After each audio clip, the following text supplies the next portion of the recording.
Hey everybody, we're back. Episode 6. Today's overview is going to be on Road Course Ringers. We're going to get into a recap of Bristol, who stood out to us, what we thought of that race.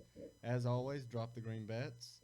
Then we'll move on to our predictions and kind of close with some stupid questions and just try to have a good time. As always, I'm Austin. My name's Spencer. And let's drop the green.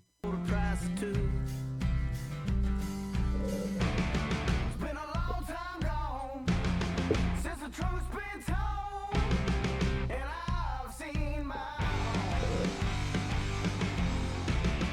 head cut us low.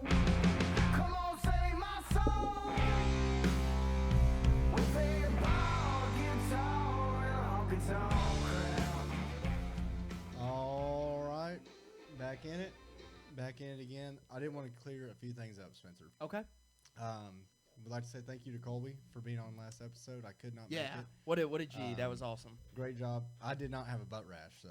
Oh, I you didn't- didn't? Yeah, believe it or not. That's what he told everybody. That's what he told everybody. No hemorrhoid cream, no butt rash, and more importantly, it is Terry Labonte. I don't know who the hell Terry Labonte is. It kind of but spelled like LeBonnet. It's not. it's really not. Well, we gave him a hard time. Make sure y'all give him a hard time. Yeah. We were all in Bristol this weekend. My dad let him have it. over Good, that, good, yeah. Who the hell's Terry Labonte?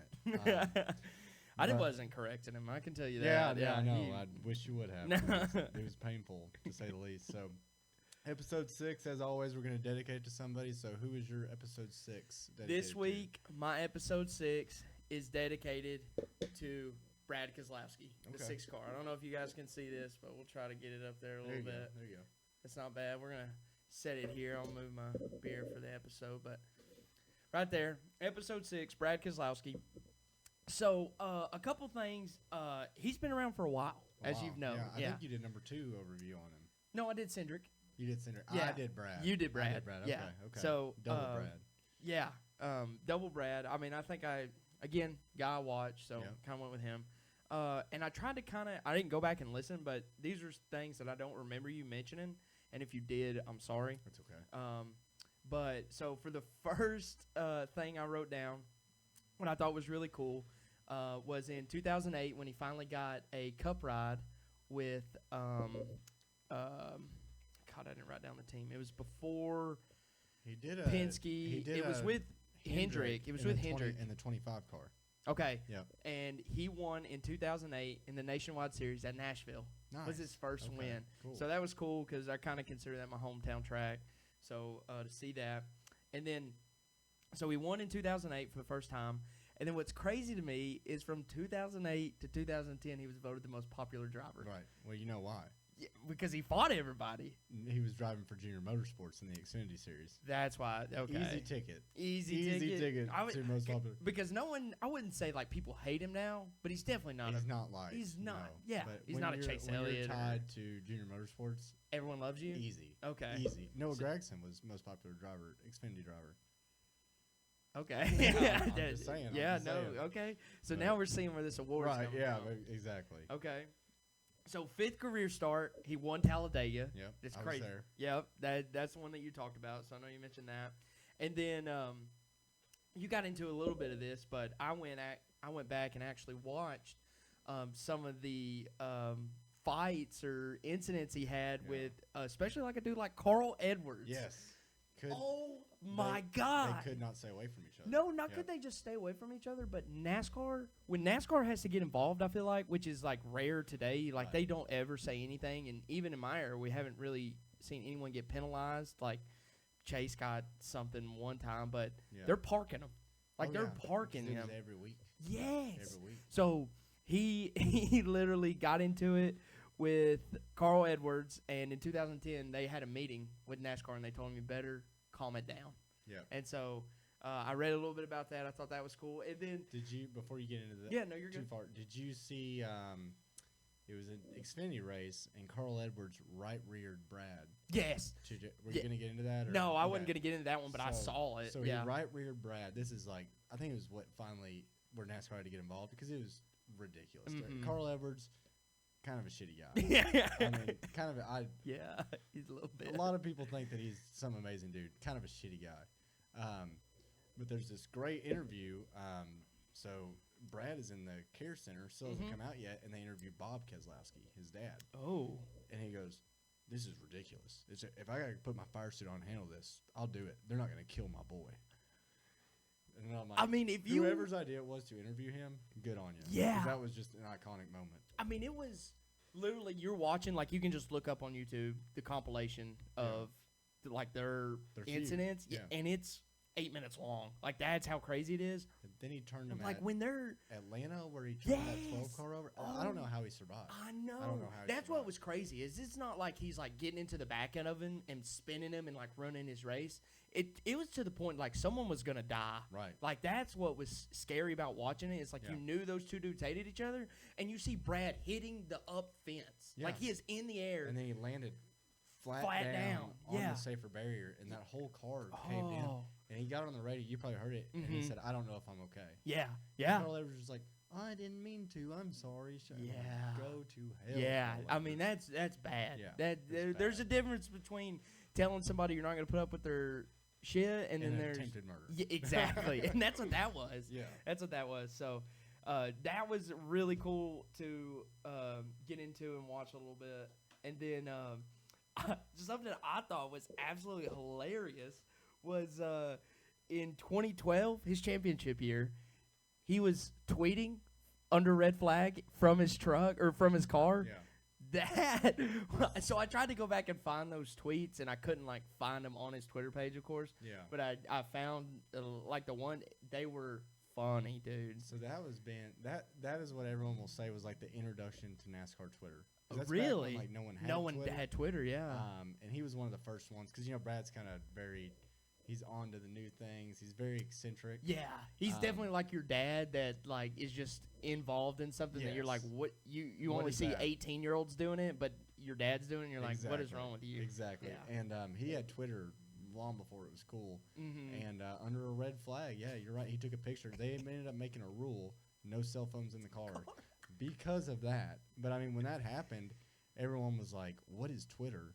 And now, Yeah. now NASCAR Twitter is so big. Yeah, like, it's huge. I'll bully it's you not on there Twitter anytime, anymore. but It's X. it's X. I'm Yeah, sorry. yeah, But you're yeah, NASCAR right. Twitter is a big deal. It is. It is a big deal. So that was like just some of the highlights I had before we get to what is now the 6 car. So, Yeah. all that stuff wasn't the 6 car. That was kind of more 2 car, 25 car. He even ran some other numbers 12 too, and then car. 12. Yep. And then he won in the 09 car. Yeah. So, That first win. and I think this should kind of be an overview, but of course in 2022 he's a driver co-owner. And how that kind of works with the sport. It's the only sport that really goes, and to literally struggle bad his very first year doing that. He didn't win. He didn't make the playoffs the first time since 2013 that he didn't make the which is playoffs. wild. It is wild. So, I mean, that just tells you how straining it can be on a driver / trying to run day to day. Yeah, and when he got that team, I mean, Roush used to be the pinnacle. I mean, Yeah. you used to not have limits on how many cars you could have. This is going to blow your mind. So they used to have the chase before the playoffs. Yeah, It was yeah. only 10 cars, Mm-hmm. which is fair, right? 10 cars. Roush had 5 cars because you could have 5 cars back then. They had 5 cars in the chase. They had a 50-50 shot of They had winning. a 50-50 shot. That's Yeah. insane. I mean, and that's just how good they were. And Roush has always been. We know Roush, like you have Roush Mustangs and stuff like that. That's Jack Roush. He's Yeah. an engineer at heart, and got into NASCAR. And I mean, he's just always done it. But they were a powerhouse, and just slowly started declining. And I'll tell you, Brad knows when to buy. It was a buyer's market on Roush. It buying was. in, and Yeah. He it's, got him. It's incredible the little bit of success they've had. I mean, from where that team was, it's insane. I think that's all Brad. Oh really yeah, 100%. But it is kind of the thing I kind of wanted to talk about a little bit is how like he was kind of outshined by Chris Buescher though, He was. and still honestly until literally last week. I mean, he's kind of still been the guy. Yeah, he's You the know, number 2 guy at his he- own team. Yeah, he is the number 2 guy at his own team. So missed the playoffs for the first time, but came back strong 2023, and we can lead into you after this. He finished 8th in points, which is the first time the 6 car has been in the top and finished finished 8th in points. I'm sorry. The 6 car, first time in the top 10 since 2006. Wild. Yeah. Absolutely wild. So. One thing real quick on Brad, we mentioned him being a little eccentric. So I watched a video on him, and they talked about how everything in RFK. Now, when he came in there, he painted the walls, he cleaned the shop. Yeah. And Chris Buescher talked about it, too. There's people that left. They're like, they're old school. This is the way we do it. And Brad said, here's our culture now. We're going to win races. If you don't believe in us, there's a door. And people left. Wow. And the people that stayed were believers. But there's a really cool video online, and they go into RFK, and everything is black or gray. All the toolboxes are black. The walls are black. If there's a calendar on the wall, it's gray and white or black. Dang. And they asked Brad, they're like, what is that all about? He said, if there is something that doesn't have to do with a race car, I don't want it to have color because I don't want it to be a distraction. Oh my gosh, that's so a he little said much. the only color you'll see in here is the race cars, right? Because we have no control over that. But Yeah. he said, I don't want anything to deter. I don't want you to have a red stamp-on toolbox because that might deter from. And he reads all kind of books and everything. He's like, Yeah. so somewhere he probably read That color was that, distracting. like, in your subconscious that if there's multiple colors around, so everything in there is black, white, and gray. Wow. I mean, that explains this paint scheme. Yeah, but it might be part of it. Yeah. So, but yeah, dude, Brad's a cool guy. I'm glad we got to talk about Brad twice. Honestly, Yeah, 'cause I'm a yeah. I big- mean, I'm a big it's not Brad going to be guy. the first repeat that we're Yeah. going to have. So, Well, but- I like the specifically talking about the different numbers because you really look on it and these guys don't race for the same car their whole career at no, all. Even there's the Dale Juniors of the world Yeah. race for different numbers and all Mhm. that. So, but all right, well, Brad K, I'm going to go with the 6 car, the Roush car. See if we can get that Mark Martin. So this is what Ooh, the 6 car car turned into. was. Yeah. As always, I'm gonna go into a little bit of history, but Mark Martin, I'm sure you've heard the name, right? Oh, 100%. Yeah. You've seen this car, Yeah. nicest guy in the world. So he's just a Arkansas racer. 40 Cup wins, believe it or not. 0 championships. Damn. No one ever gets on Twitter and comments under a Mark Martin post, 0 rings, like they do for Denny Hamlin. Yeah. I just want to point that out. Ooh. So I don't know where the hypocrisy is there, but there it's somewhere. It's somewhere, right? Because everybody loves Mark Martin. This 6 Valvoline car is iconic. Multiple schemes, but this one just screams early 2000s, like the font and everything. Sorry, wrong. It's all right. I'm gonna let My bad. Spencer get through that. Okay. You can hand me a okay. beer while you're coughing. Yeah. And you can get away from the mic that way. So iconic paint scheme. I don't have the diecast of it, but after Valvoline, he was sponsored by Viagra.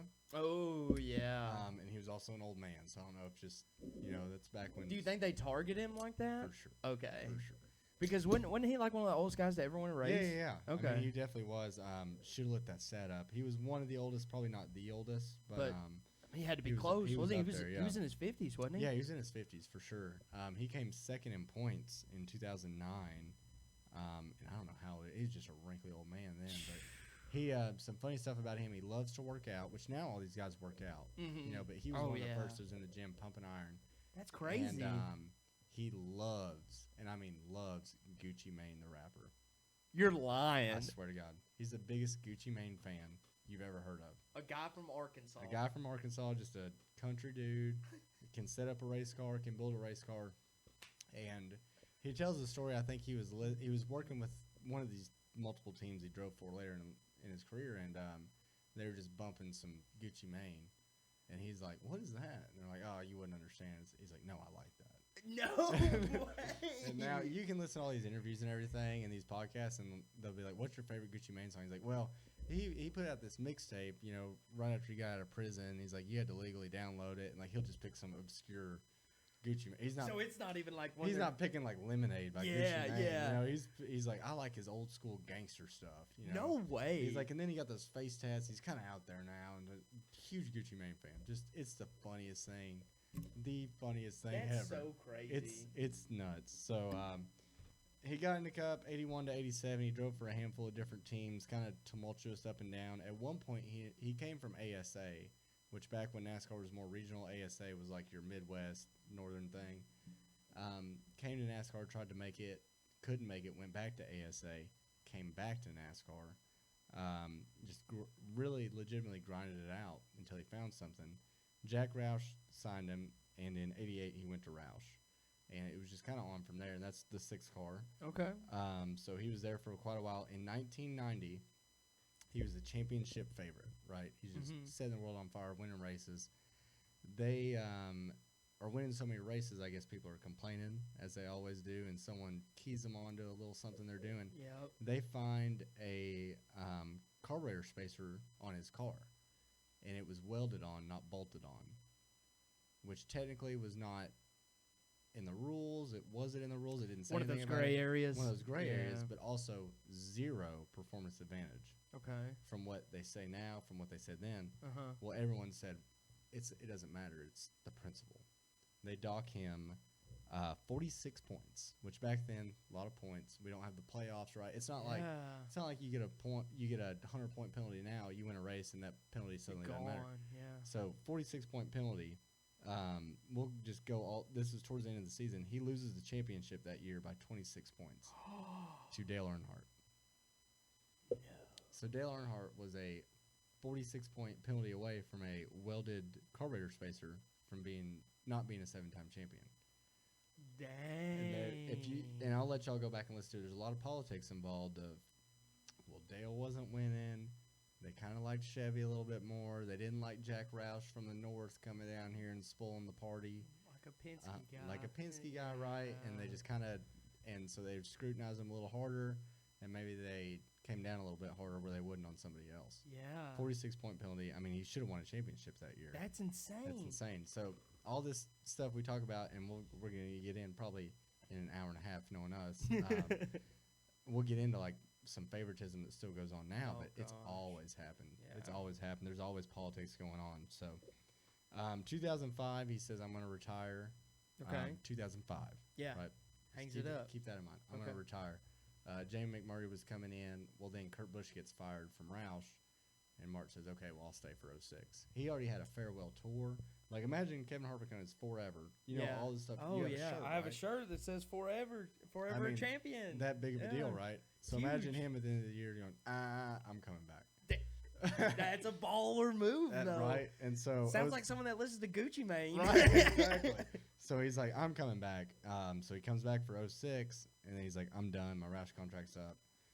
So he comes back in 07.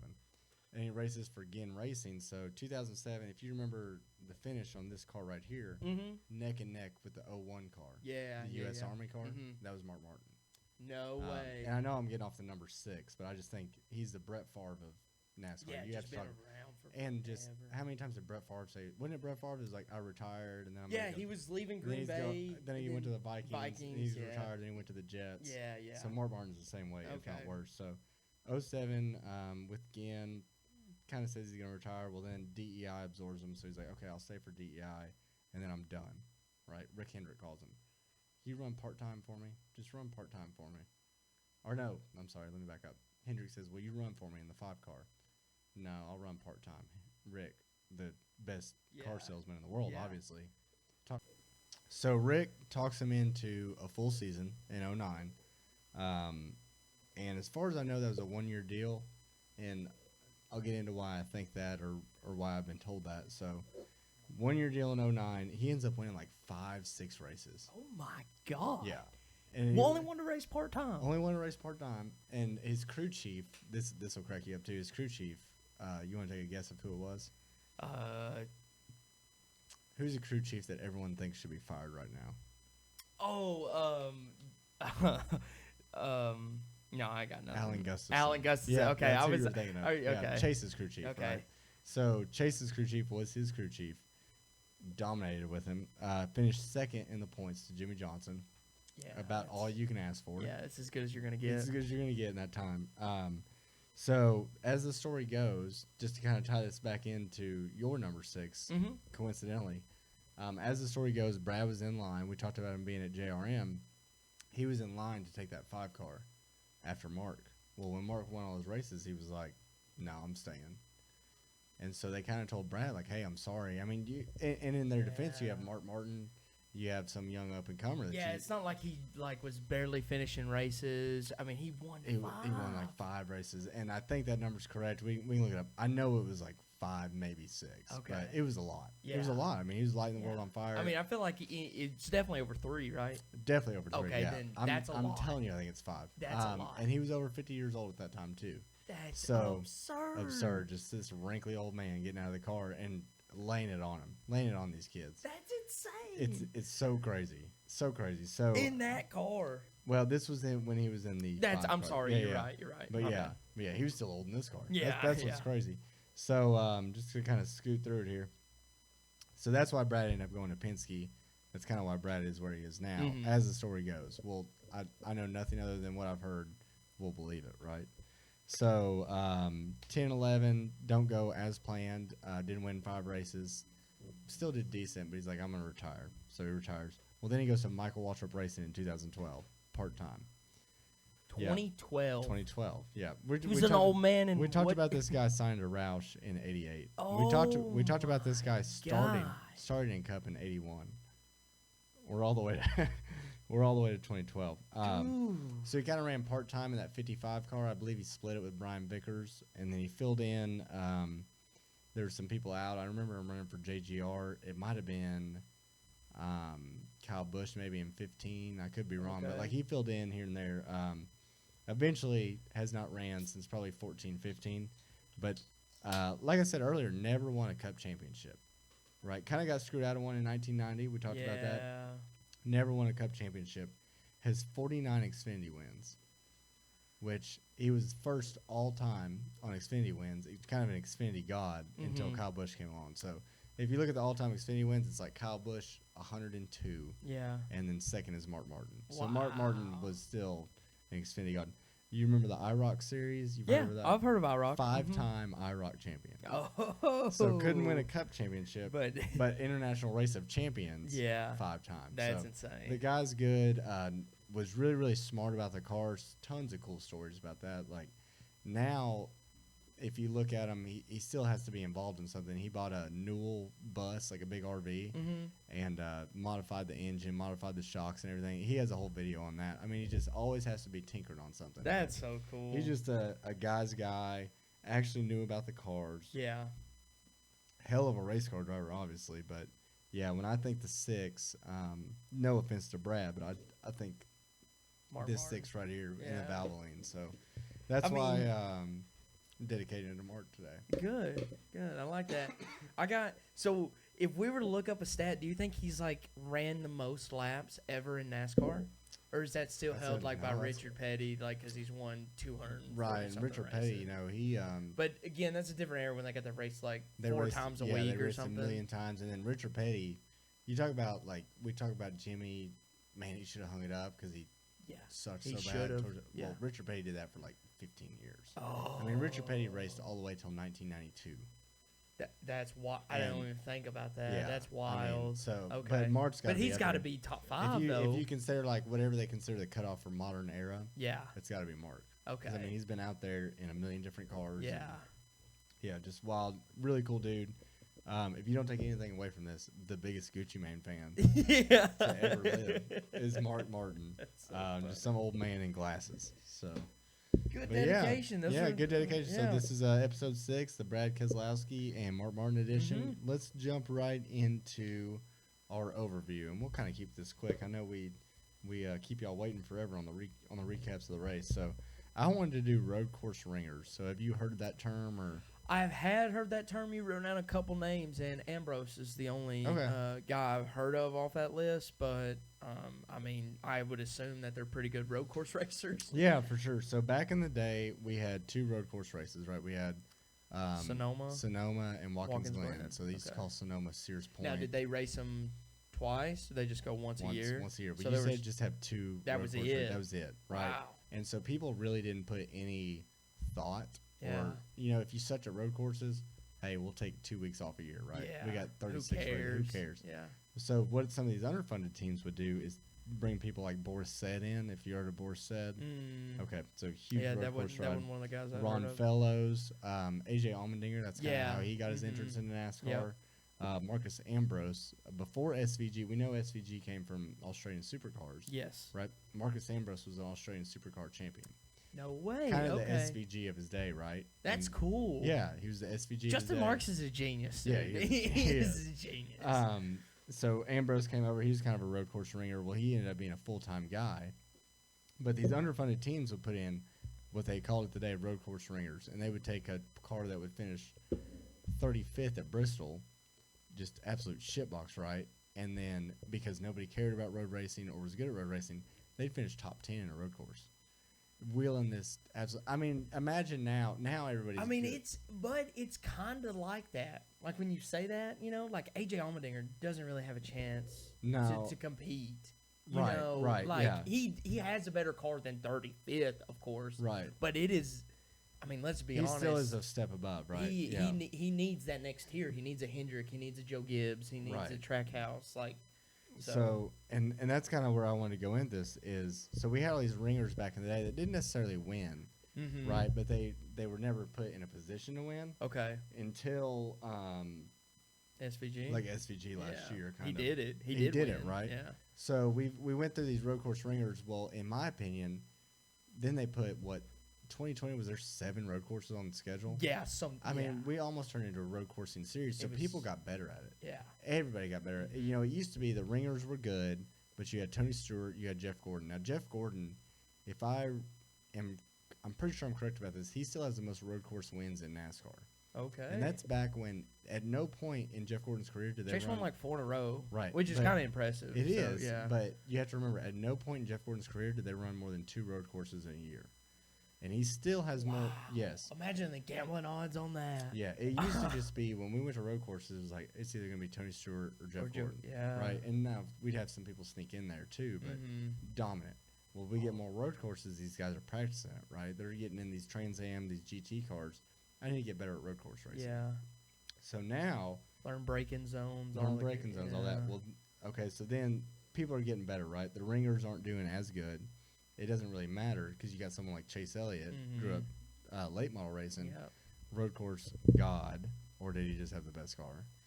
He had I the best mean, car. there is a skill to it. There's a I'm skill gonna to say, it. and I'll get into that later. But, But there, now, kind of where I want to go with this is I don't think we have road course ringers because number one, we have a really good car for road courses, and number two, these guys are practicing road courses because now, when I think this year we have 5 on the schedule. We're not at 7 anymore. We're at 5.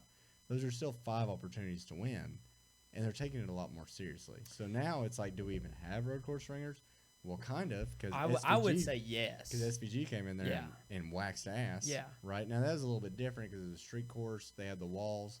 I mean, that. you got to think these Cup guys. Yeah, they can don't pr- know walls they unless can they're on the pract- right. Yes. Yeah. They can practice road courses all you want, but until you have those walls, like that Mhm. street course feel, that was so foreign to them. And SVG came in there on the wrong side of the car. You got to remember, in Yeah. Australian supercars, he's on the right side of the car. Yeah. Jumps on the left side of the car and still waxes them. So. Yeah. No, I mean that was the first thing I wrote down was literally what you just said is the next gen card has made it easier for those outside guys to win. Yeah. And I agree. and I think that's good. So when you say is it successful or not, I would say yes. I think it is elevated. Literally, you got to that point. It's elevated the entire sport to be like, hey, we're not going to make our schedule 7. I do think 7's Right. a bit extreme, but 5, 4, 5 I think a that's a fair year. amount. I think that's a fair amount Yeah. to raise the level. Also, kind of going back into last week, you have the opportunity. Like, I mean, in Jeff Gordon's era, there was probably no great sims that you could No, run. none. You're None. literally now, having. you could go test places. Yeah, you could go. But you couldn't. That you couldn't it's run the not like sim. literally when these guys have all the money in the world and they can spend $300,000 on a sim right in their shop and have Bowman, Chase Elliott, Kyle Larson come in there and race Coda. I mean, Right, you yeah. the- They're and probably racing Coda right now.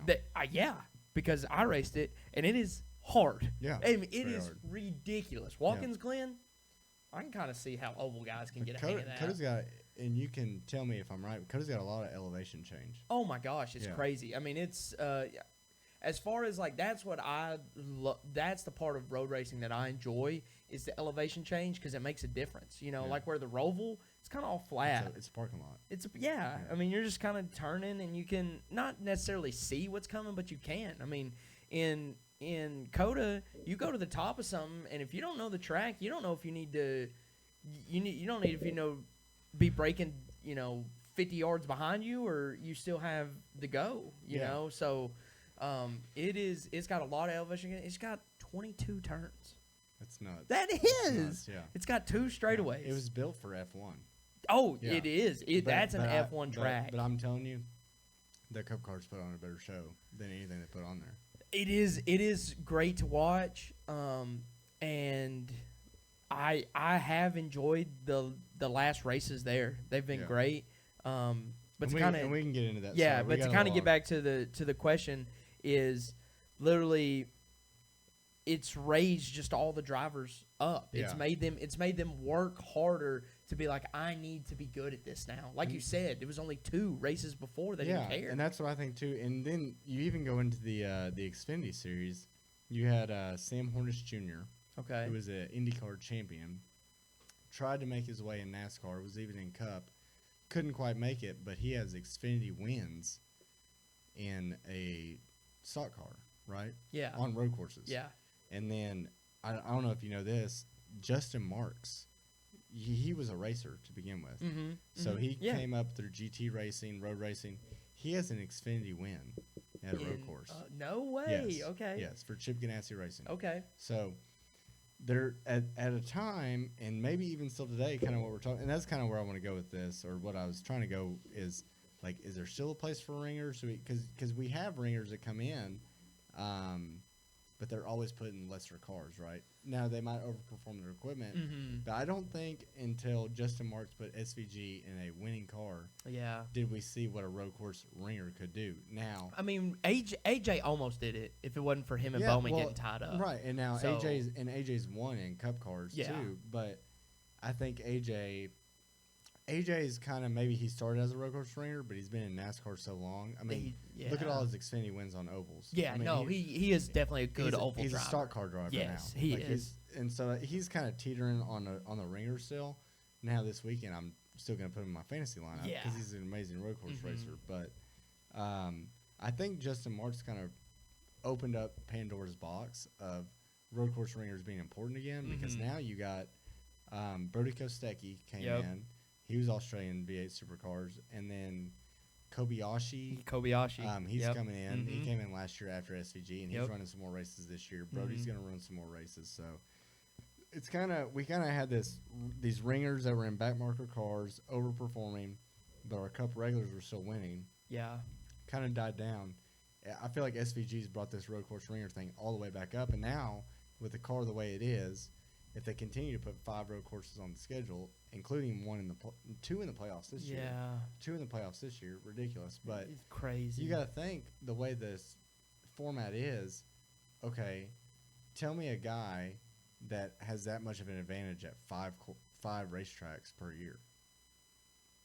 Yeah. I mean, and that's why I think it's so weird that they didn't put SVG straight into Cup. Yeah. Let him flounder Yeah. at a and race like Bristol. Like, he's gonna qualify. He's gonna probably win one of those races, and he's Right. gonna get into the playoffs. like if you put SVG, and we'll run this right into our Bristol recap, but if you would put SVG full time in Cup this year, he probably would have went through all his sets of tires before stage 3 at 100%. Bristol, right? But he would have Okay. led laps. Okay. That's how fast he was. I mean, he would have figured or maybe it out. not, right? Or Yeah. maybe not, right? Maybe he was in the garage out of tires. Yeah. But then we went to Coda. We're going to Coda this week, and he gets a win. It doesn't make a shit what he did at Bristol. Yeah, it does. Right. So that's Yeah. why I think that's kind of a separate subject. I don't know why they're making this gap here for SVG, but I think Justin Marks and Trackhouse have kind of opened up this road course ringers back Again, and making it yeah. into a legitimate thing, instead of let me put you in a 35th place car, finish 10th, and 10th. give me a little more money. Yeah. Now, okay, we have 5 road courses on the schedule, 2 in the playoffs this year, 1 for sure always. Yeah. I mean, let's just put you in there, and you can finish high 20 in the top 20 every other track. But if you can win a road course or 2, you have Yeah, a better you're season looking than a lot of drivers. 25% of the field. Yeah. So that's kind of where I think ringers are going, honestly. Yeah, no, it's gonna be interesting to see. Like we're gonna have to watch these guys coming up. See how they finish, see what they do. But then again, I just think that if you're AJ or SVG, you're not putting in the time. You know what I mean? You not saying that he's not putting in the time, but some of these guys, like, you can see it. Like, I know Bowman wants to win a race like that. Right. Like, that's a race he wants to win. I know probably Chase wants to get back up there. Bubba's putting in time. And then you even got Tyler Reddick. So it's like those guys, they're putting in the time now. And granted, they had to play catch up. Right. But if you're logging laps, no matter where it's at, if you're getting a vibe of the track, what you can run, when your braking zones are in that car, I just think that no matter how good they are at road races, like even if you got an F1 guy, it's all they run. Right. I just don't see it being the same. You know what I mean? No, I see what you're saying, and kind of to equate that to something that we would understand, right? You can take someone like Denny Hamlin, Yeah. who says, I don't have natural talent. I've always just overworked people. I've Yeah. outworked people. Well, okay, take his work ethic and put him in a 410 sprint car. Yeah. He will never outrun Kyle Larson. No, he won't. And that's the point you're making, right? Yeah, that is. Yeah. Yeah. And yeah, pretty much. Yeah. Yeah, Yeah, I mean, that's perfect. It's never these are guys, the SVGs of the world, that is something They're so good at. they're so good at. They're so they good grew at up doing it. That's what they're going to do. Yeah, but I think you will have, though, Denny, that every now and then, if his car is good in that 410 sprint car, may give Kyle Larson a run for his money. You know what I mean? Okay. Like, not beat. Kyle Larson may not be the one, but Right. but you know what I mean. I set like, you up for a bad example. Yeah, you did. sure. But if you keep having these guys work at it, you keep putting them on the schedule, you keep giving them ways to perfect that, they're gonna get better at it. Yeah. They are good drivers. Well, I'll take your point and kind of steer off that. So let's bring SVG in, right? Yeah, So his learning curve on road courses is this big, yeah, right? So we don't have to worry about him 5 Mhm. races out of the year. Yeah. And once again, a win gets you in. yep. Okay. He's already a good race car driver, right? Because he had to learn that craft. Mm-hmm. So now let's just use his learning curve on everything else. But It's- we know we yeah. don't have to focus as much on these road courses. So that's the interesting dynamic to me. I Yeah. just feel like this whole road course ringer, I remember it when I was little. Road course ringer, we got Boris Said coming in. What's he going to do today? Well, Yeah. in reality, he's not going to win because he was Mhm. never in a winning car to begin with. Maybe an Xfinity. All these guys have Xfinity wins, yeah. right? Because that's a different level. You could legitimately take a 30th place car and beat these kids Yeah. that don't know how to drive their Yeah. A cars. But it's really interesting to me just to see where it's going. I think we're going to see more and more outside people come in, which I think is great for the sport. I do too. Because the other thing is, as silly as SVG made our Cup guys look, silly. put them on an oval, Mm-hmm. and you're gonna. And when we've seen him on an oval, Yeah. and he's not bad, He's but not he ain't bad. he ain't good. But I mean, these guys yeah, are good. Yeah, These Cup guys are good. They know so- how to do it. And They- and I yeah. think that's what could make NASCAR really interesting is instead of back in the day you had these teams that okay these teams are good at mile and a half, these teams are good at short tracks. Yep. Well, now the cars are the same. So now, Mhm. okay, well Trackhouse has SVG, he's really good at road courses. Yep. Well, Hendrick has Kyle Larson, he's really good at mile and a half. Yeah. And so now our disparity is with the drivers. Mhm. So that's what it's. That's gonna where be it needs to be. That's where it needs to be, right? Yes. So Yeah. yeah, we can go on and on, but let's get straight into Bristol. We were there. Have you I know it was amazing. Have Oh you rewatched my- anything? I tried. did. I okay. did rewatch a little bit. I really just wanted to see straight off. I mean, the biggest thing was tires, and that's pretty much all we'll talk about here. Yeah. So Um, we went to Bristol. Me, Spencer was there. Colby was there. Yep. Colby mentioned on the podcast that he was going. Did not mention to y'all that I got him free tickets. So I don't know what that's all Wow, about. So, dude. told everybody I had a butt rash and didn't mention that I hooked him up. You did have a I, butt rash. I gave him really, really good tickets. You had great tickets. I had great good tickets. seats. The point is, there's not a bad seat in the house. No, if you're looking, and we go into Bristol, if you're looking to go to your first NASCAR race, that one right there, I've been to several tracks, you will not find a better experience, a better seat in the house, no matter where you sit. Because Yeah. if you're always worried about where you want to sit, you want to sit next to the start-finish line, you want to sit in turn 2, It doesn't matter. It doesn't matter there. It doesn't matter. It's amazing. All you have to do there is bring your radio. Yep. Get you a radio. Because you'll You- get lost quick. You will, and we did. I mean, I have a radio, and I'm kind of lost. Yeah. I mean, as much as that race was. But So we were playing cornhole before the race, and I told Spencer that I'd read a tweet off Twitter that they had brought a really soft tire, yes, and we were there during the end of practice the day before, and they were just on the radio. They were like, something weird is going on, something absolutely weird, and that's really, to be honest with you, that's all I thought about it. Yeah. Even when the green flag dropped, I didn't think anything about it, and we just get this amazing race for 30 laps. And then all of a sudden, people start spinning out, and it's panic mode. It was panic mode. So it flipped a switch. You could see it. Like, I don't know if you could see it on TV because I didn't actually watch that part. I literally just watched the YouTube highlights on Fox.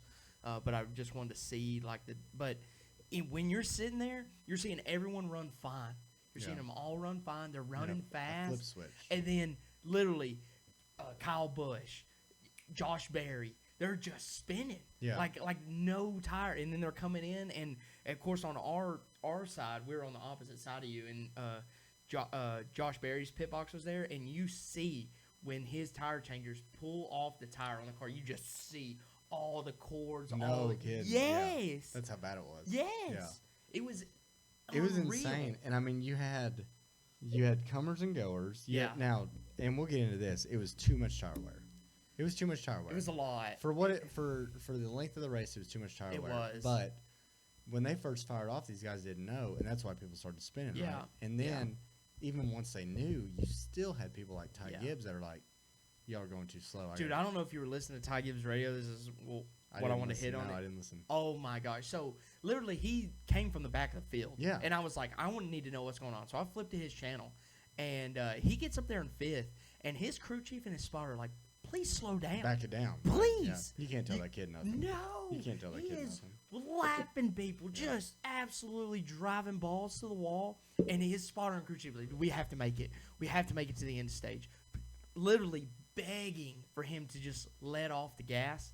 And that goes in to show you, like, after they figured that out, I don't know if you knew, you probably did know this, but their lap times in that first run right there, that first, 30, 40 laps, was around 15 seconds. They went to second 17. 17. Yeah, and I'll get into kind of that. That's because I got to pick on it a little bit. Not everything can be great. I'll get into why I didn't like that, but it made me think because I'm sitting there, I'm like, Ty Gibbs, and he wasn't the only one. Kaz Gralla. Same But thing. it's like you in our position, sitting in the stands, right? We're like, dude, don't be an idiot. But then I'm like, man, if I was out there and I could drive around Denny Hamlin like he was standing still, I don't know if I could help myself. Exactly. I don't know if I That's can what help Ty was doing. Yeah. And you I don't blame him. know until you know. You're right. Like, Ty will probably never do that again. But in the moment, it felt great. And Denny talked on his podcast. He's like, Ty, I was running too slow for Ty. You want to get around me? I let him go. Yeah. Chase the rabbit. Right? A lot of people did. Yeah. A lot of people did. And then it was just the whole race. Now, granted, they were going a lot slower than we usually see, but it's such a cat and mouse game. Oh, it was. I don't want to lead. You lead. Yep. You lead. And then I'll beat your back bumper off. Yep. And make you think I'm going faster. Yeah. And burn your shit up. Yeah. That's I mean, and Truex almost did that. But in Denny's defense, he was that good. Denny was that good. Yeah. And knew. and that's the thing that I just want to say it right now. The top 3 drivers, I don't know if you noticed this, the 3 oldest drivers in Cup finished 1, 2, 3. Yeah, I did. If that doesn't tell you that tire wear is a veteran's game, and that's how they used to have to run. Not to this extreme, right? I can't stress that enough. But, I mean, we are not used to a tire that wears, and all these kids came up, and nothing against them. This is just how they came up. They don't know any better. Run a qualifying lap every lap. Yeah, pretty much. Yeah. 'Cause that's all they know. That's how you made speed. And then, but when this happens, you're gonna have the Ty Gibbs of the world. It's like, you are. Yeah, well, I think I'm saving tires. Yeah, I'll save tires, but he's not. No. He's burning that shit up. Yeah, he is. Every time. And from the stands, you wanted to put him in your fantasy lineup. I mean, that's how good. I mean, dude, you knew that car had speed, but you also knew that, golly, he's not gonna make it 10 more laps. Yeah. You know, that was the hard part. And like I said, like you sitting here, you're like, you idiot. But dude, if I'm in that mind frame, I'm Ty Gibbs' age, which is he's younger than us. Yeah. And you're like, we thought we knew everything, right? Yeah. And he Yeah. definitely knows he thinks he knows everything. Yeah. But so we'll kind of go into, was it too much? I just want to go ahead and say real quick before you, it was too much. Okay. Okay. I would rather see that tire. I'd rather see what happened over a 80 to 100 lap I stretch. could see. Yeah, I could see rather that. than a 40 lap stretch now. And every podcast is talking about it, so we won't have to. But I think we can take that same tire, give them the knowledge, or give them a 2-hour practice. Yeah. Which is a whole nother argument. But we need a little more practice. If we would have had a 2-hour practice, and They would've known They this. would have known it. They would have changed the camber in the car. Yep. They've got those cars set up so stiff Mm-hmm. because they're not used to wearing tires. Yep. But I think you can take that same tire and bring it back next week. Same track, same everything, Yeah. same temperatures if we get that. And because the other thing is the track didn't rubber in, which was weird. No, that was so But, weird. I think the crew chiefs would know. Okay, everything the same. We can run 80 laps. Yeah. And that would be a little bit better. The only thing where I got a little frustrated, I think it was sometime in stage 2, once everyone was over panic mode and once everyone knew tires were wearing, they ran double file Yeah. at like 17 and a half, maybe even 18-second laps, and it was kind of like Daytona fuel saving, right? Yeah, it And was. so like the first lap that happened, I'm like, oh my god, it's amazing. Well, then you kind of, as a fan like we are, we're Mhm. like, okay, Yeah. it's a little manufactured. Yep. They're just saving tires, but Mhm. so that's where I think it was a little too much. What do you think on that? So I think we better enjoy it because we've talked about Goodyear before Yeah. and Which kind of I- in stupid questions. And just to cut you off real quick, how good have our overviews been? That everything we've talked about has happened. it has. It's nuts. This It's is why you nuts. gotta be on us. This is I why you gotta mean, be on us. I'm not trying to everything- toot our own horn right now, but I kind of am. Everything we've talked about has happened. Yes. I mean, it's It, just, and it's and weird. it's gone either way. So Yeah. the thing that I wanted to say about it is I don't think we'll ever see that again. Like I think they'll change the tire. Goodyear the way they are. I know. I heard the president or the CEO, whoever he was, do his interview, and that was the same exact tire they brought to the fall race. I think they change it. I do Yeah. not. See, they don't want another race like that. They don't. You're probably right. But Yeah. Here's where I'm naive and cautiously optimistic, is that I don't think they'll change it. I think. Here's the only reason I don't think they will is you've got people like Dale Jr. Yeah. Which Dale Jr. has no official position in NASCAR, right? But No. his voice carries weight. It does. And when Dale Jr. is saying these guys will figure it out, just let's give them this tire again, right? I think Goodyear listens, and I think when Dale Jr. says something, all these old school people that bitch, Mm-hmm. it doesn't matter what he says. Dale Jr. could say, "Let's put 10 puppies on the finish line, and let's just run over them and murder them." They would think They about would it. be like, "You know what? I think Dale's right. I think Dale's right." So, because that's how crazy people are. Yeah. People can't form their own opinions like us. That makes sense. So I think that's going for us. The weird thing about the track not rubbering in, and I've heard multiple opinions on this. Was it track temperature? The other thing you have to think about is we have not had a next gen race in spring at Bristol No, we hadn't. because they've been dirt. Yeah. And even further back than that, we haven't had a next gen spring race at Bristol since 2020. That's crazy. Even the Gen 6 Yeah. car, Yeah. the last year the Gen 6 was on dirt. Dirt. Yeah. So you got to think about that. And then they didn't do the PJ1; they did the resin. So the PJ1 is kind of like what they use in drag racing. Yeah. It's really tacky. So it makes you think if there's some chemical in that PJ1 that once those tires go through it, it breaks that tire down, Yeah. and that's what's been laying the rubber too. Either way, if we can figure out a way to not do the PJ1, do the resin, keep this tire, let the crews work on it. Yeah. But- I mean, but- I feel like if you change your weight, your camber, whatever, it could race differently. Right. These Yeah. guys are super smart. Yeah. You know, they know what to do. Now, the only thing I will say is what did we not see because we had all that powder up against the wall? We didn't see, We didn't see a top anybody line. running the boards. No, we didn't. And you saw people literally going up there to pass. we had the That was it. we had the resin line and then we had one car line above it. Mhm. Everything else was powdered rubber all on there. Oh, you Now couldn't that- even get up there if you wanted to. Right. Now, Yeah. all the people that gripe and say they run Bristol when they turned it concrete, we kind of alluded to that, I think, on episode 4. Mhm. Okay, this was old school Bristol. Yeah. So, if you say they run Bristol when they turned it concrete, you're not allowed to bitch about Yeah. what we just had because that was old school Bristol. Now, I like 3 lanes. I do like 3 like lanes. run that PJ1 Mhm. until it gets wore out, and then you start creeping up. Yep. Right. Mhm. When you start creeping up, well, then the top gets rubbered in. Yep. So once the top gets rubbered in, then you gotta go to the It's middle. So. When the fu- middle yeah. gets rubbered in, by the end of the state or end of the race, You go anywhere. all 3 lines suck. Yeah, Right. yeah. It just depends on which line you run best. Yep.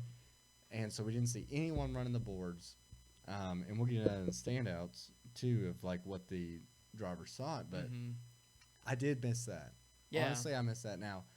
It was old school race. They painted the walls red and white. They couldn't have asked for a better scenario. No. When they marketed it as a throwback, And it was. a throwback, It was right? such a throwback. I think we started doing this. What would you rate the race? So I rated it 9.4 out of 9.4, 10. okay. I thought Okay. it was Okay. spectacular. Like literally, comers and goers. I mean, that's what I remember in Yeah. like 2017, like when tire wear meant something. Right. And I gave it high. That may be too high. It may be a little high, but I- being there in the action, seeing the tire wear, seeing the driver's struggle is honestly it makes you feel human again. Yeah. You know, Yeah. it really It does. makes you feel like so- those guys are superstars. Yes. It's one of those because it took skill to do it Yeah, right. it It took so did. much skill. So Mhm. I rated it. I want to rate it like a 10. But Yeah. anytime I go to a race, it's like a 10. Yeah. I've never been to a race and had a bad time. hmm But I took into consideration that not that it was bad or anything, No. but the runs were a little too short. They were short. We had to give them extra tires, so, Yeah. and that's just a learning process, right? It is. If we're gonna take a step in any direction, we took a step in the right direction. I'm 100% So with you I on did. that. I thought 8.8. Good. Yeah, that's exactly. I'm not going solid numbers anymore. Yeah. You There bullied you me- go. You bullied me out of that. There you go. But 8.8, and I mean, and I'm just thinking, if we can get these tires to last a little bit longer, I'd be fine with not running the boards. yeah. Even though Yeah. I love watching these guys run the boards and ride that wall, we have Darlington for that. We have Mhm. Homestead for that. If I got to sacrifice, because I think when we get there in fall, the track temps will be a little bit better.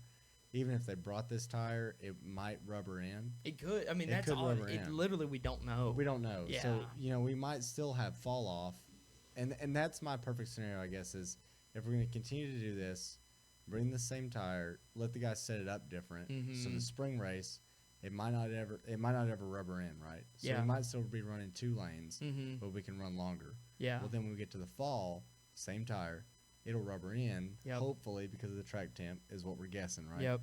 And then we can run the boards, but we'll still only have 80, 90 laps on Yeah. our tires. That it literally makes you want to go back to a place again. Yeah. Because it no. races completely different, and that's what we've kind of gotten into before. Why go to a track multiple times if it's the same exact Yeah. race?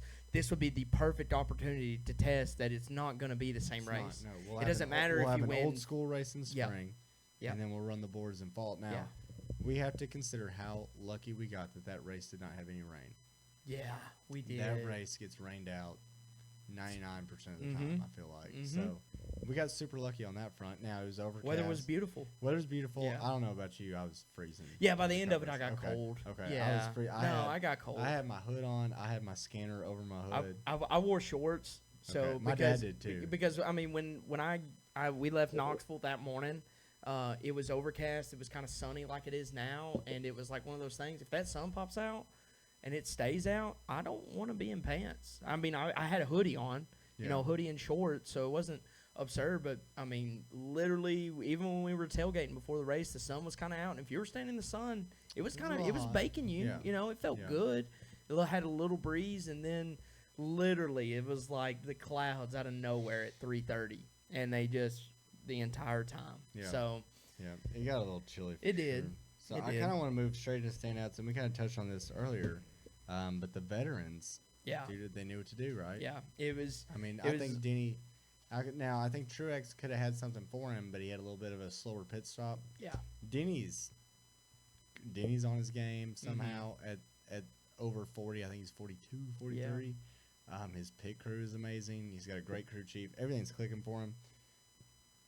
That being said, I think Truex knows how to manage the tires just as well, but Yeah. he had a little bit slower pit stop, so he had to burn his stuff up to get- catch him. to catch him, Yeah, and then had nothing for him. yeah, But Denny, Martin, Brad, 1, Yeah. 2, 3. dude. I mean, like you said it best. The old guys have more experience than that. Yeah. They were just the best at it, and that's no knock on Bowman. That's no knock on Larson. Even Chris Buescher. I mean, Yeah, that- they don't know what they don't know. Yeah, you don't. And so, golly, just seeing those guys go at it, even with like 50 to go when Truex was just trying to get around him. Like, he just felt like if I got around him, You know, Yeah. who knows what can then he happen. can manage the race. Yeah, maybe he could. You know, he's controlling that pace that you're talking about, Yep. and so that's what made it so good. Yeah. That's what made it go so It good. was- He stood out. I loved hearing every driver on the radio, literally from Denny to practically Kyle Busch, and who had a horrible day, to even William Byron, just complaining. Yeah. Oh my gosh, that's what makes you be like, okay, we have found something that's hard for these guys to do, because they go in there every week and they do amazing. Yep. They do amazing, Yep. and to see them struggle makes you go, okay. Yep. You know. There's a reason these guys get paid the big bucks. Yes. I don't know if you listened to Denny's post race at all. Yeah, I With his did. crew chief, Mhm. and they asked his crew chief, they're like, "What did you think of this? Like, if the tires were terrible," and he goes, "This should be hard. Yeah. I should be stressing out. Mm-hmm. Denny should be having to manage the car, because then when we win like this, it's because we deserve it. It's an actual celebration. It's an actual celebration." Yeah. And Denny said, and he wasn't the only one that said this, but he's like, the driver mattered today. It did. More than in a long time. Mhm. Not ever before, but in a long time, the Yep. driver mattered more. And I mean, I think it's the first time that it's mattered in this next gen car. That For sure. and I'll For sure. put anybody that has any. I would love to hear your opinion yeah, why it I doesn't. would love to hear a race Yeah. where you think it mattered more. Yeah, because I don't think it has. No. And the funny thing about it, too, there's not going to be any talks about horsepower this week. Heck no. Because No. can you imagine? And I'm not saying we shouldn't increase horsepower, because we should. but Yeah.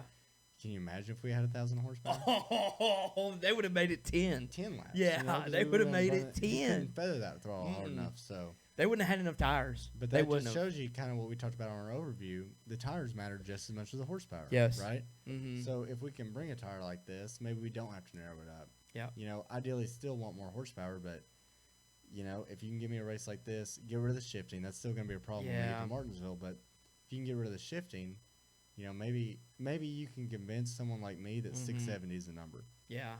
Yeah. If we have a race like this, you can convince me. Yeah, I'll be- 100%. I'll be fine with it. You wouldn't. I couldn't have told you what the horsepower package No, was, no. because it did look like it was 1,000. Yeah. Because they were just burning everything They're up. burning everything. up. So I'm 100% with you on that. That you to me the shifting too is annoying, but again, whole nother conversation. But if you give me that tire, I love to watch that Yeah, tire run. it's amazing. Yeah, So did you see Blaney and Ross get into it once again? I did. Yeah. So Blaney Yeah.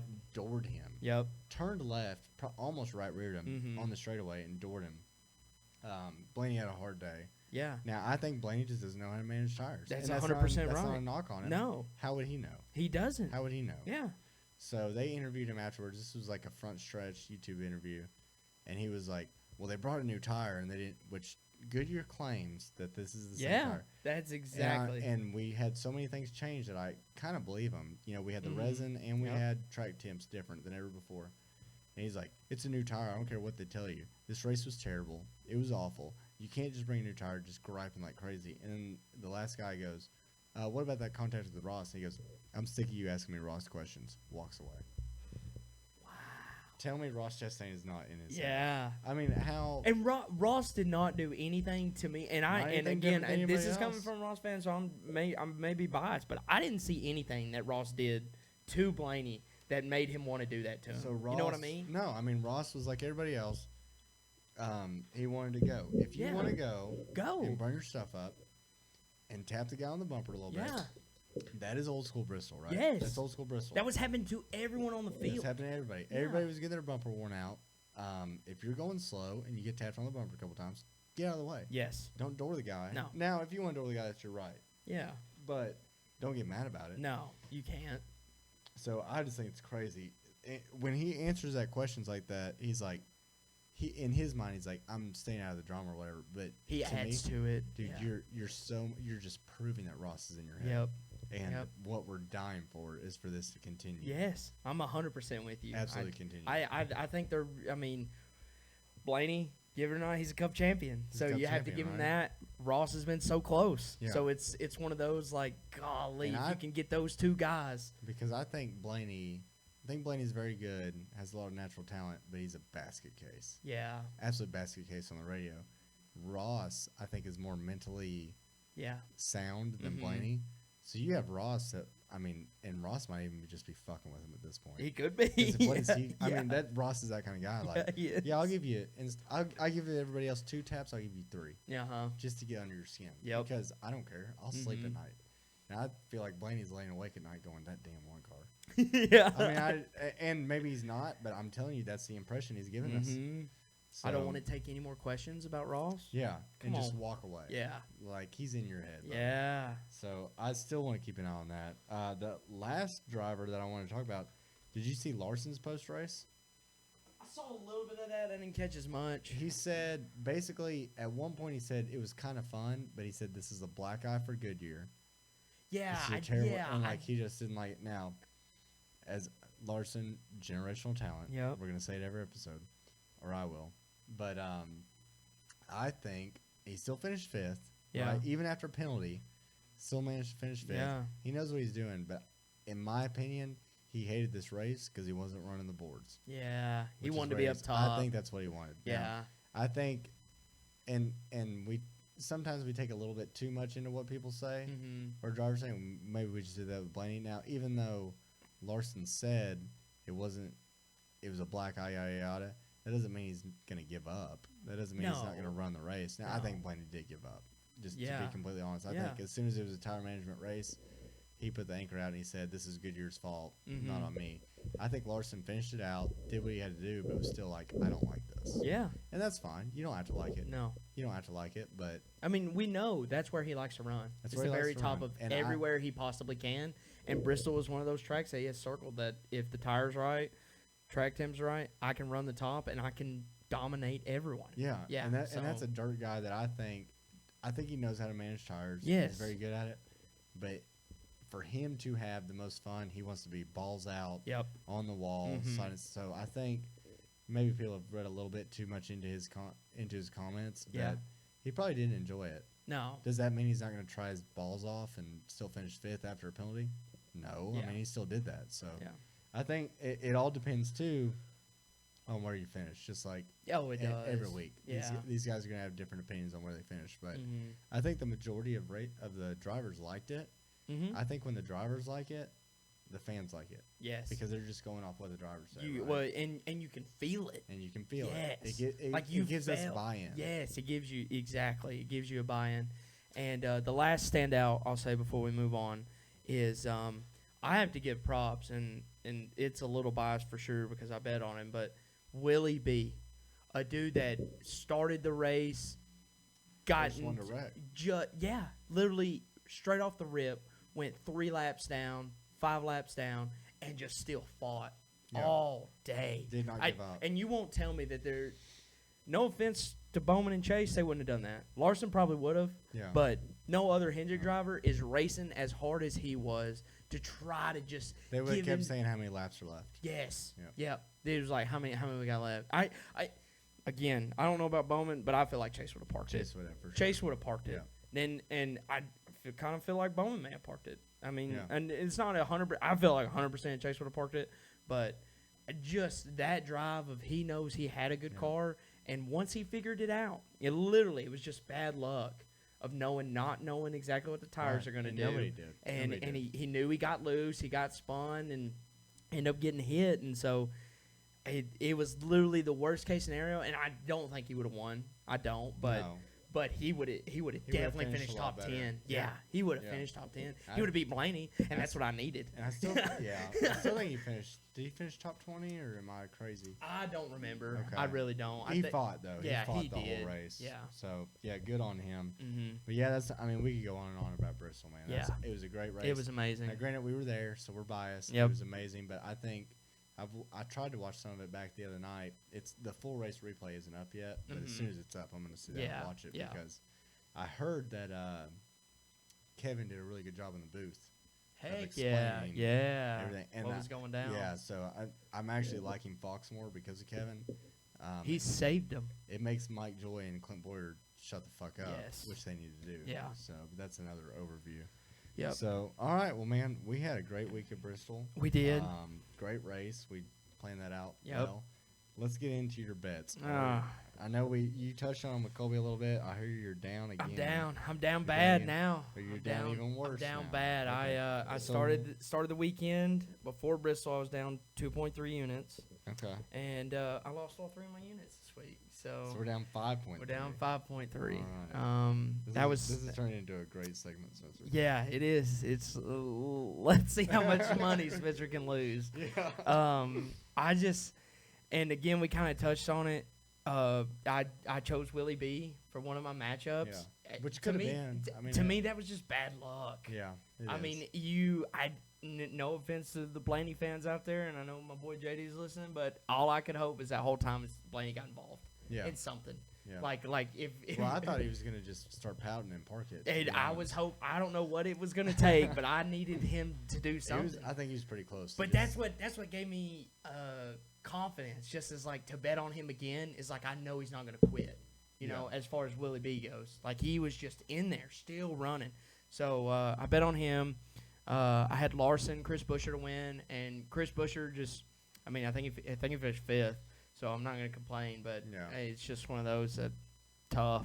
You I didn't- mean, you it was didn't just pick bad guys. no, No, I but didn't. it- I mean, and I mean, if we would have known a week ahead of time, if they would have told us this is gonna be a tire wear race, Yeah. and we have to manage tires, Denny. we probably would have went Denny, Yeah, Martin, and Brad. yeah. You know what I mean? I Just mean, the guys that know. Yeah, and that's why I know that Chris Buescher still had a good car, and Brad just performed it a little better because he knew. Yeah.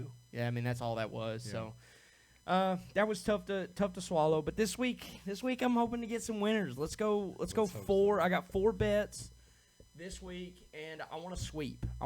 I've kind of set them up to where we can sweep, and I'm hoping to do that. So I'll start it off. We've talked about him already. SVG top 5. Okay. Top 5. He's Easy plus money, He's dude. plus 120. Easy money. So I'm hoping I put half a unit on that. I'm hoping to get that back and some. I really feel that. I mean, he's kind of the ringer right now. He's gonna be the guy to beat, really. I mean, so far. So we'll see how qualifying goes. Qualifying's tough, but if he qualifies top 10, I'm feeling really confident. Really confident that he's gonna get to 5. And then this is kind of the one I'm not sure about, but I wanted to pick a winner. I picked Tyler Reddick. He's the favorite. I don't think that's crazy. I don't think it's crazy either, but I picked Tyler Reddick winner, half a unit. He's plus 400. As that literally SVG is like plus 600 Yeah. to win, straight up win. Kyle Larson's like 5. And Chase is at 5. And no offense to Chase, but dude, I don't. He hasn't been in So, anything. Do you everybody will. I don't want to deter from your bets here, No. but I'm gonna go on a rant. Everybody talks about Chase Elliott being the road course Yeah. god, right? He has not won a road course race since 2020. Let's see, 22, 21, when Larson came in. His only wins were road courses. Yeah. 22, he did not win a road course race. Yeah, he did not win a road course race in 22. I believe that's right. You can fact check me. But Tyler Reddick is as far as next gen goes. The car is so different. You Mhm. kind of have to take Gen 6 and throw it out the window. Yes. Tyler Reddick is the most successful next gen road That's course and driver. and I don't think we can. I think he's going to continue to do that. I don't know Why if he'll not? win. Why not? Exactly. Yeah. He's won Coda. Yeah, he Yeah. has. He literally won it. So, I think that's the pick there. Third pick. So that's a full unit on SVG. Tyler Reddick winner, and then Ty Gibbs, one whole unit top 10. He's I think proved. that's- Yeah. He's proved he can win. Not win, but he proved that he can run up at these road courses. I mean, he's figured it out. He has the sim. I believe that's all sim for him. Honestly, I don't know. I think he's just naturally good, man. He- I know people yeah. hate to admit it, but that kid is good. yeah. That kid's So good. What's Hey, his odds on minus top 220. So we're Okay. not looking, but we're Yeah, we're so trying they- to dig out of they a know hole. too. Yeah. We're trying to dig out of a hole right now. So I'm willing to put up a little bit more to just try to break even. And then this one I went back and forth over. I tried to find someone like by just going over driver averages at Coda. I picked Michael McDowell top 10 too. That's easy. So yeah, Go He- ahead and I'll he's tell you my he's score. minus 120. And the only thing that really scares me about Michael McDowell is some type of engine failure. or mechanical failure. Well, He's- their tier 1 with Ford now. I know, but until it doesn't happen, that's all I think about. You know what I So, mean? He's yeah. had problems. So I'll ease your mind a little bit. Okay. They're tier 1 now. Yeah.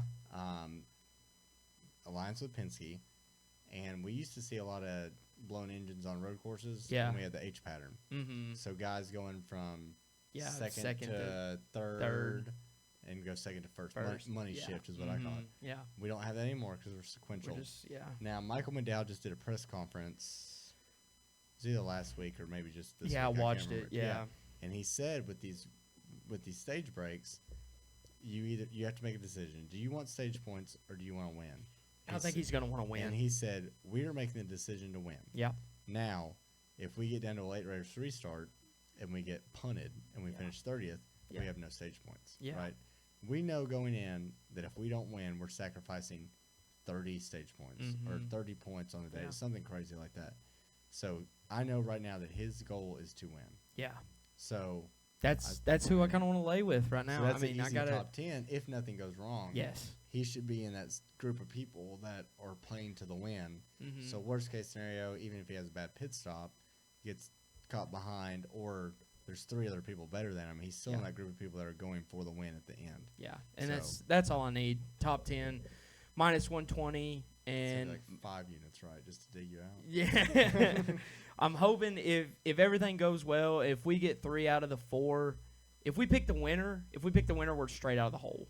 Okay. If we got the winner, Yeah. if we hit 3 of those, don't get the winner, we'll still be in good shape. We'll be like breaking even again, which is kind of what I need. You know, we get to 10, we double that right there. That's gonna We look stopped rough. the podcast. No, Yeah, we're definitely gonna have to take a look. I know it to me as a gambler too. I feel like that's a layup, yeah. but that's kind of what I need right now.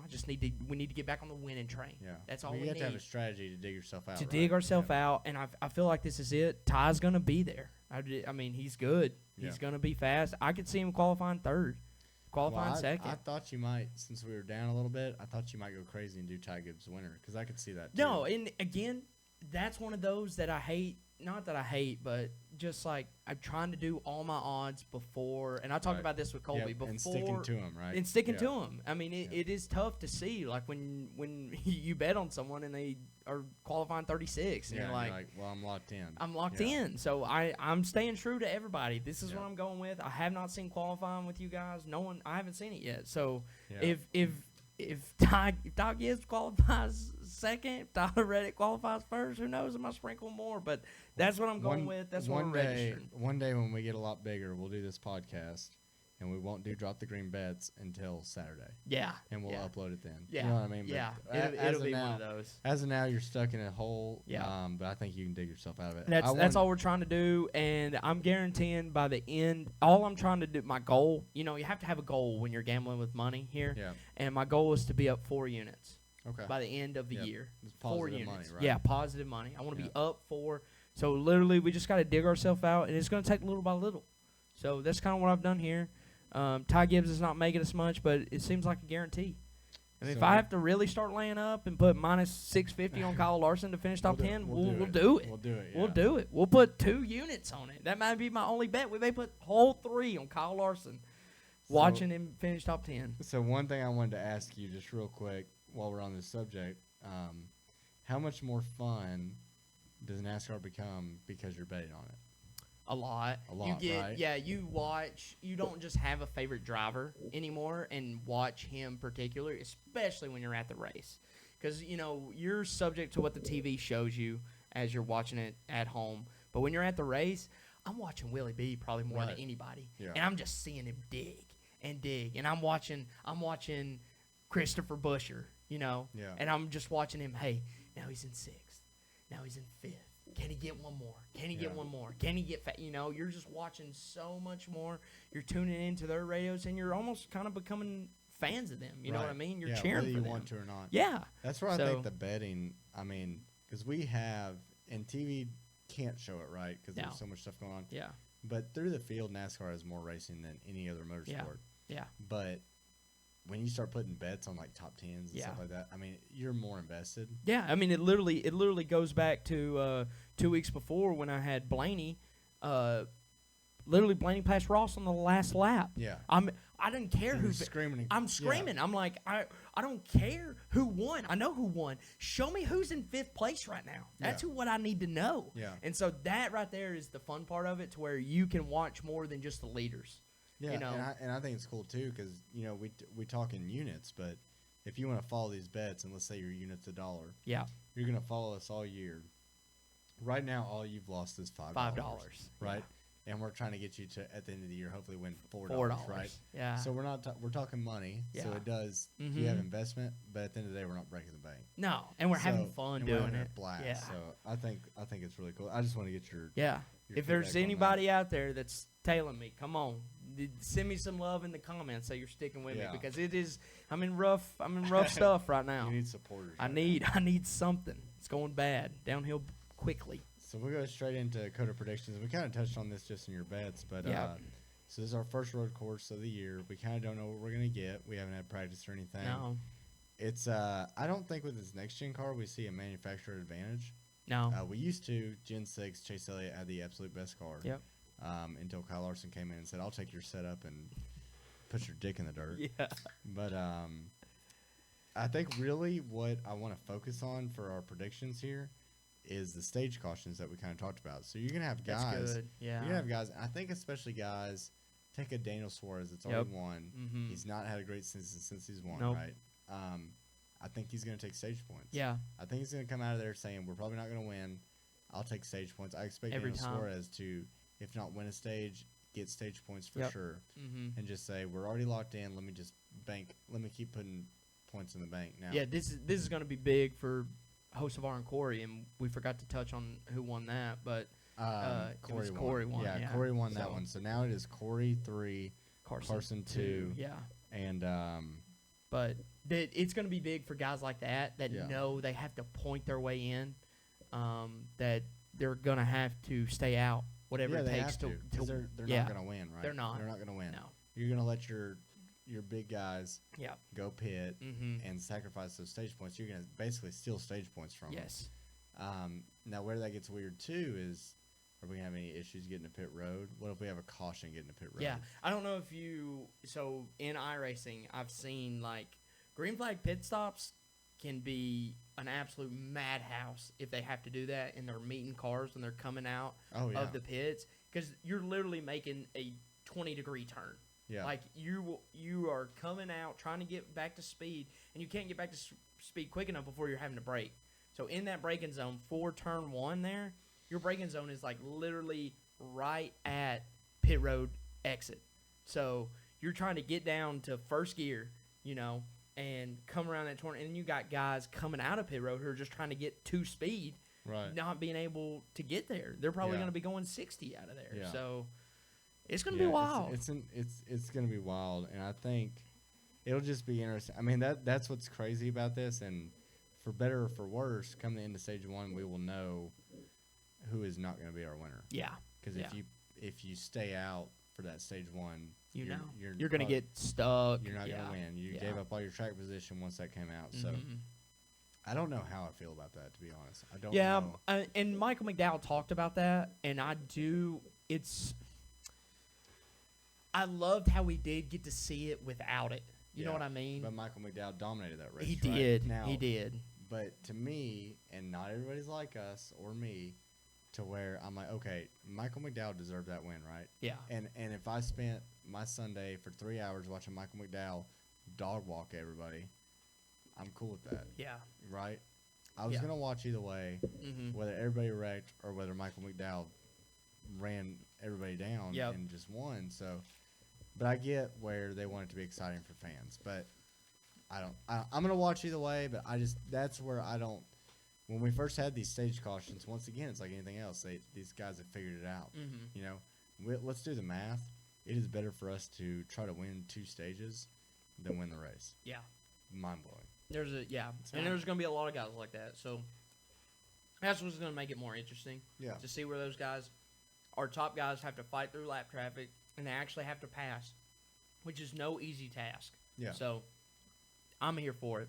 I'm expecting, and I know I didn't talk about him, but because I like to bet on the people that I like to watch, but I expect Ross to have a good day. He needs to have a good day. He should, yeah. Yeah. I mean, he's won there. He's His won here. His first win. He's won here, so I expect him to have a good day. I didn't sprinkle anything on it, but I'm hoping he has a good day. And you mentioned him too. I mean, right behind him is teammate Daniel Suarez. Yeah. He's gonna lead. He's gonna lead a lap. It just depends on the strategy he takes. Yeah. And to me, the way I feel, and maybe I'm wrong because he is decent at road courses, right? Yeah. So he won Sonoma in 22, but I feel like they're going to take the strategy of take the stage points. Yeah, But we don't. Yeah. We don't know, and there is an excitement to that. We there don't is. know. And who knows? Maybe he's that good and he can pass through the field and still have a good day. Yeah. You know. Be hard, but maybe. Yeah, You know, yeah. Anything can happen. Anything. Too, so. I mean, especially after what we watched at Bristol. Yeah. We don't know. Yeah, we don't know. We don't know. Yeah. So, all right, let's close here. Let's hit it. I think we're finally doing good on time. I don't know. But, Ah, we've been going for about an hour 20. okay, so Yeah. we're doing the same on time. Yeah. Stupid questions. Did you have one this week? I didn't have one this okay, week. So I'm gonna put down the one we always have, especially after a week like this. I want to know how much does a crew chief even touch the car? Does a crew chief touch the car? And I know back in the old days, right? For sure. Yeah. But now look at Chris Gabehart. He even made the comment. He said, when we have a tire thing like this, our tire guys are taking the tires off. They're heating them up, scraping them down, reading the depth, if any depth, right? Cause Yeah, there was if zero. If we're down to cords, there's really no It was need to, negative. there's no reason to put the depth gauge on if we're down to the cords. But and then he said, now I take that information and relay it to Denny, and then me and Denny have to make a plan. Yeah. But through the week, and even on full speed, they show crew chiefs, they show Chris Gabehart a little bit. I just want to know, is it still up to the crew chief are they down there wrenching a little bit? I'll tell you a really crazy story. Now, this was 2011, maybe. I went to Okay. Talladega. Okay. And my dad, long story short, has connections right in there. Of course. Of course, he knows everybody. We got to sit on Elliott Sadler's pit box, and Oh, he got in a wreck yeah. at the end, and I'm sitting behind his crew chief, and his crew chief's on the radio, like, bring it in, we gotta fix it. And all of a sudden, he gets a helmet out and puts it on, and he goes down there and starts hammering on the car. Now, You would never see that. and even though that was, but maybe you do, I don't know. I don't know. No way. I don't know. I honestly don't know. I don't know enough to say that doesn't still happen. I feel like it doesn't, or they would say something. No. But I just want to know, like, through the week, definitely probably not at the track, or definitely not during the race, right? Yeah. Like you're saying, Yeah. I'll give you that. Not during the race. But, like, before the race, are they down there working on it? What do you So- think? We don't know, right? No, What- we what- don't know. What I would say, it's like any good management position. I think the crew chiefs are the best at getting the best from their guys. They hire the right people. They're hiring the right Okay. people. They're putting them in situations to where they're going to excel. And I think that's what makes a good crew chief today. Yeah. They don't have to know they have to know, like, the ins and outs a little bit, but they don't have to do it. But Right. they have to set people up like, hey, man, you're a really good tire changer. We need you on the left front instead of the right rear because, stuff Yeah. like that. They're making those calls during the week. They're like, our head engineer ain't cutting anymore. They're pushing him maybe a little bit harder. Right. They're getting a little bit more out of than someone else that would be like your buddy, you Yeah. know, or not necessarily your buddy, but just maybe not taking as much of a business approach to it. But Yeah. they're getting the best from the guys that they're given. And if someone's fired or we have to take in consideration an evaluation and go from there, they're going to be the best at knowing who we need from there Right. through interviews or whatever it takes. I think that's what makes a good crew chief today. Yeah. And you're probably right. And the only reason I say this is because, all these crew chiefs, including, like, Cliff Daniels, for example, like, Yeah. he was a lead engineer. Mm-hmm. And before that, he was probably something else. Like, all Yeah. these guys have wrenched on cars. Yeah. But I just wonder, like, does it get to a point to where, do they ever get frustrated with these guys? They're like, well, get the fuck out of the way. And Yeah. I don't There's know. a little bit to that, especially gotta probably be. in Cliff Daniels' part where he's Right. been there. He's been there. Yeah. But someone like It just makes me wonder, like, yeah, no, it does. Are these guys? That's a good question. I just want to know, like, if I could follow Cliff Daniels for a week. Yeah, I want what- to know, does his hands ever touch? No, that car? I literally think it's a lot of office. It's a lot of meetings with the Yeah. team. Like, yeah, which would make sense. But Yeah. I just want to know, is there ever, Is there any little job that Cliff just says, okay, well, I did this back when I was 20, so this is my job, right? Yeah. Or, No. Yeah, I just want to No. know. That's gone. You That's think gone. so? Yeah, You I think so? that's gone. I think you're probably right. Yeah. But I think the nostalgia in me just wants that to be true. Yeah, it's not. I just want, in my mind, I want Cliff Daniels to be like, you know what? I'm a shot guy, Yeah. so I'm going to build the shots. Yeah, no. But probably not. Yeah, no. He's doing something else. But I would love to know, there's got to be a time, right? Throughout the whole year, at some point, Cliff Daniels does something on that car with his hands. Right? There's got to be some.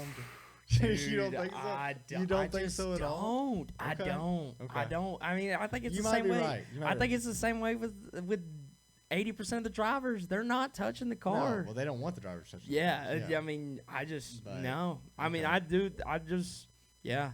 I think there was only a handful. Like I think Kevin was one of the guys. Like before, I'm not saying he's touching the car, but he's definitely giving feedback. Yeah, he gave that's, feedback. Yeah. that's meaningful. Yeah. You know. Well, I think that kind of went out.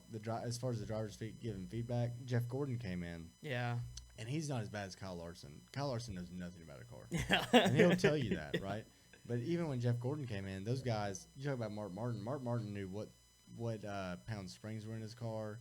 He knew everything, and Jeff Gordon came in and was like, I know how to tell you what this car feels like, and I'm going to trust on you, Ray Evernham, Yeah.